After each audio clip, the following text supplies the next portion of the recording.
इससे घी डाला जाता है, इसमें बोरा जाता है, यहाँ से निकलता है हवन में।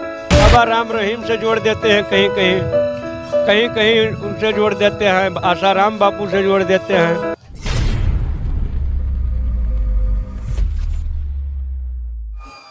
श्री अयोध्या धाम राम जानकी घाट जी बागेश्वर धाम में अब आता जाता हूँ, बहुत दिन से जुड़ा हूँ, इससे लगभग सालों से ऊपर हो गया मुझे। हाँ, मुझे यहाँ पर सच्चाई दिखी और हर चीज़ अच्छा दिखा, धोखाधड़ी नहीं दिखी, किसी प्रकार का लूट मार नहीं है। हाँ, वो बात अलग है कि दुकानदार हैं, ये किसी को जैसे जिसको पाते हैं वैसे उसको ठिकवा देते हैं, तो इसमें हमारे गुरु जी की कोई गलती नहीं है। इसमें तो ये स्वयं झेलेंगे, स्वयं गलत कर रहे हैं। किसी को वही बोतल 10 की दे रहे हैं, किसी को 20 की दे रहे हैं, वही गद्दा किसी को 500 में दे रहे हैं, वही गद्दा किसी को 100 में दे रहे हैं, वही गद्दा किसी को 200 में दे रहे हैं। इसमें गलती गुरु जी की नहीं है। आपका जुड़ने का मन कैसे हुआ? जैसा कि हम देख पा रहे हैं आप एक साधु के वेश में हैं और एक अजीब ही वेशभूषा है आपकी। पहले आप कहाँ रहते थे? मैं अपने यहाँ से रहता था, मैं शुरू से महाकाल का भक्त था। ये काल भैरव का वेशभूषा है। जिस तरह से नारी अपने पति को रिझाने के लिए और उसको खुश रखने के लिए अपना एक अलग ही श्रृंगार करती है, इसी तरह हमारे काल भैरव का एक अलग ही श्रृंगार है। महावीर शिव की हैं दोनों संतान, एक बलि भैरव दूजे हनुमान, तो का से का और ला से ला बराबर काल, इसलिए हमारा ये वेशभूषा है काल। बागेश्वर धाम पर आकर आपको कुछ अलग दिखाई दिया? जैसे कि आपने बताया आप अयोध्या धाम से आए। हाँ, बागेश्वर धाम में एक अलग ही अद्भुत चमत्कारी लीला है। जिस तरह से आप इस ग्राम का नाम जैसे गड़ा रखा गया था, तो जिसने इस गांव का नाम गड़ा रखा था बहुत सोच समझ कर रखा था। एक समय ऐसा था कि पूरे छतरपुर में अगल बगल 10 कोस में इसको कोई नहीं जानते थे कि गड़ा किधर है, लेकिन ये एक भक्ति का ऐसा खजाना यहाँ पर गाड़ा हुआ था और गाड़ने के बाद उसने इसका नाम गड़ा रख दिया था, क्योंकि खजाना भक्ति का गड़ा था। हाँ, वो बात अलग है।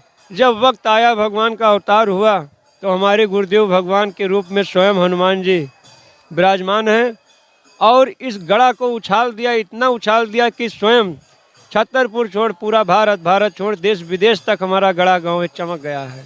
यही यहाँ की कृपा और महिमा है और आगे चलती रहेगी। कुछ मुस्लिम लोग विरोध करते हैं बागेश्वर धाम का, बागेश्वर गुरु जी का। देखिए, ऐसा है कि सनातन धर्म का विरोध शुरू से ही किया जा रहा है और शुरू से सब कर रहे हैं, लेकिन विरोध करने वाले करते रहेंगे। धर्म बढ़ता है, बढ़ता रहेगा, इसको कोई रोक नहीं सकता है।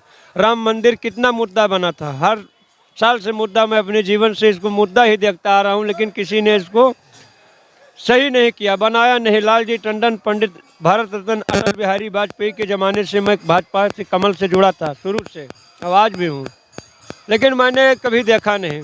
लेकिन आज देखो, इसका भी समय आ गया, मंदिर हमारा बन रहा है, नीचे का कार्य हो गया है, नक्काशियाँ बन रही, मूर्ति बन रही, ऊपर का कार्य भी चालू है। इसका क्या राज है? जैसा कि हम देख पा रहे हैं बहुत सारे डमरू आपने लेके रखे हैं, जिसमें से कुछ खंडित भी हैं, तो इनका क्या राज है? खंडित का मतलब ऐसा है कि बने के सब साथी होते हैं, बिगड़े का साथी केवल भोला है। जिसके पास कुछ नहीं, शमशान में पड़ा है, लेकिन खुश हो जाता है तो सब कुछ दे देता है। इसका मतलब यही है, भैरव डंडा है, ये हमेशा धर्म पर उड़ता है, अधर्म पर नहीं। उठा के दिखाएंगे जरा आप? हाँ, क्यों नहीं, अवश्य। इसमें गौरी पुत्र गणेश जी हैं, साक्षात ऊपर सर्वप्रथम वो हैं, उसके नीचे ये हवन डंडा है। शनिवार को इसका महीने के चौथे शनिवार से हवन होता है, इसका इसी से किया जाता है, घी का। इससे घी डाला जाता है? इससे घी डाला जाता है, इसमें बोरा जाता है, यहाँ से निकलता है हवन में। आप कहाँ हवन करते हैं? इसका कैसे उपयोग करते हम उज्जैन में करते हैं या स्वयं अपने घर पे करते हैं। हैं?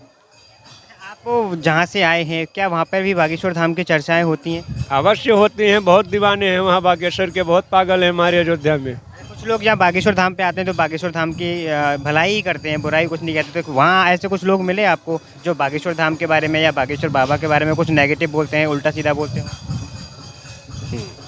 क्या बोलते हैं, क्या बोलते हैं?